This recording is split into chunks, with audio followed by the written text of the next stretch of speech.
Welcome back into another episode of Hefe's World. And if you haven't already, make sure you hit that subscribe button down below. But let's go ahead and get right into today's episode. We doing the Smackdown review. Smackdown kicked off with LA Knight making his way down to the ring. Our new United States champion. His promo was cut off by Jimmy Uso, who was then cut off by Solo and Jacob and Tama Tonga. They made their way down to the ring. All these guys eventually got into it, which led to Braun Strowman coming out. All this led to Nick Aldis making a six-man tag team match right away to kick off SmackDown between all these guys. Braun Strowman would end up getting the win in this match, pinning Tama Tonga. But of course, there was some action after the match. Jacob Fatu, Mr. All Gas No Brakes, absolutely destroyed Braun Strowman after the match. So it seems as though there's some lead towards a WrestleMania match, possibly between these guys or something of the sort. So we'll have to continue to look into that. After all that action, we had a video replay from Naomi and Jade and Bianca Belair situation, and then we have an interview with Jade Cargill that's cut off by Liv and Raquel walking by. That sets up a match between those two women next week. So after that, we're back. We're back to the backstage area of SmackDown where we see B-Fab cutting a promo on her way down to the ring for a match with Charlotte Flair. So we are now set to gear up for Charlotte versus B-Fab.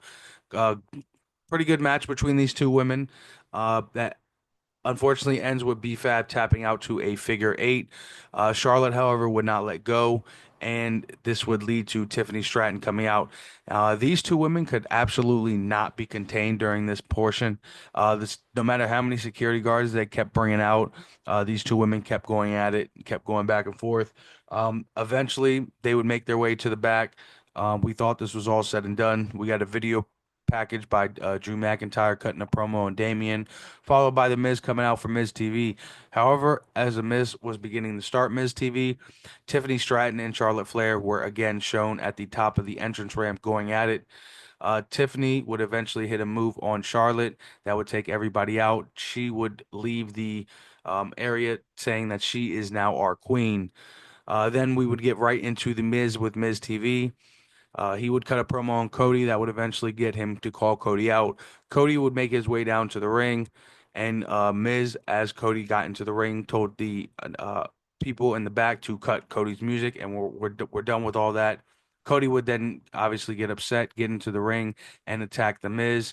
This would lead to Cody grabbing a mic and pretty much saying the only person he wants to talk to is John Cena, and he will see him next Monday if he decides to show up. So we'll see what happens between those two guys on Monday night. Then backstage we have Shinsuke with Aldis. Damian Priest shows up, and we're getting a match between these guys. They go back and forth, and now we're set for a match between these guys. So Shinsuke versus Damian Priest is underway. Great back and forth that ends with some interference by Drew McIntyre. Drew absolutely destroys Damian Priest. Um, and we are definitely geared for a great one-on-one match between these guys at WrestleMania. But Drew is left in I'm sorry, Drew has left Damian in an absolute waste. But before he did all that, Shinsuke also did attack Damian. So there is a possibility that we could see all these guys in some form or fashion. Maybe even something involving the United States Championship. Maybe a bunch of all these guys feuds intertwining for a United States Championship match. We could possibly get to see Shinsuke. Let's see, Shinsuke, LA Knight, Drew, Damian, Jimmy Uso, and possibly Jacob and Braun. I mean, we could even get Solo in the match, have an eight-man like crazy something, something. We could get it. Hunter could cook up anything at this point. The sky is the limit. The sky is the limit. I'll say that. But this ends with Drew hitting a Claymore on Damian Priest and leaving him and saying that he's going to make his life a living hell. Backstage, DIY cuts a promo.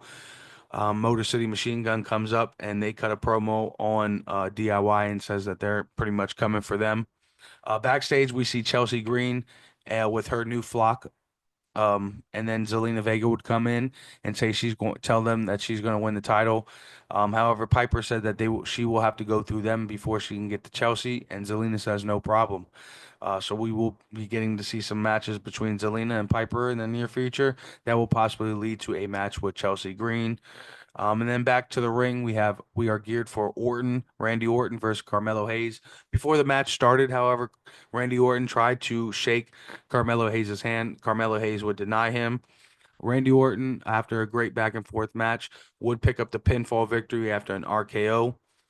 Randy would again try and shake Carmelo Hayes' hand, but this time Carmelo Hayes decides to pretty much mush Randy in the face. Randy would, of course, not take kindly to this and lay Carmelo Hayes out. Getting ready to punt Carmelo Hayes, Kevin Owens would show up and swipe Carmelo out the ring. Randy would try and go after him, but Kevin would attack him and then eventually leave. Backstage, Jacob Fatu cuts his promo on Braun Strowman. So we are definitely gearing up for something with them. And then a surprise, we see Gunther making his way to the ring. So we're gearing up for Mr. Monday Night on SmackDown on Friday night. So Gunther makes his way down to the ring.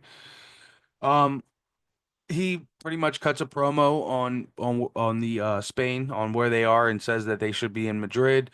Gunther says that he hears that there's a great wrestler from there, and Oxum makes his way down to the ring, and they have a match. Gunther would, of course, win this match, and Gunther would try and attack him after the match. The refs would break it up. Um, and then into our next segment, we have Paul Heyman into the ring. Paul Heyman cuts a promo. By the end of this promo, he allows us with some great knowledge of letting us know that Roman Reigns will be on SmackDown next week.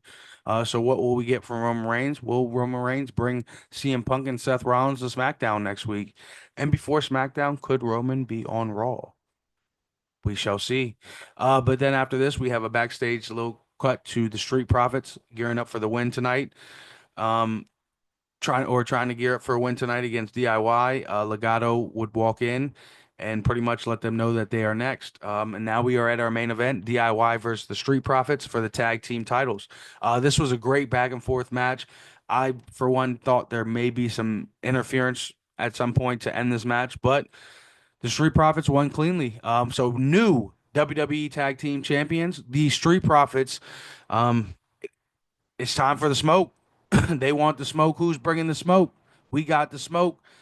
You know what it is. It's time. It's great to see. I love to see it. The Street Profits are our new WWE Tag Team Champions, and the sky is the limit for that tag team division, honestly. And I still believe we are going to see all of the tag teams on SmackDown in some form or fashion in a match at WrestleMania. And hopefully the Street Profits retain the titles. But who knows? Who knows what's next? We shall see. Make sure y'all hit that subscribe button down below. We are gearing up for the road to WrestleMania, and I will be back with a Raw preview in a few days. Just remember, this is Hefe's World, and you're just living in it.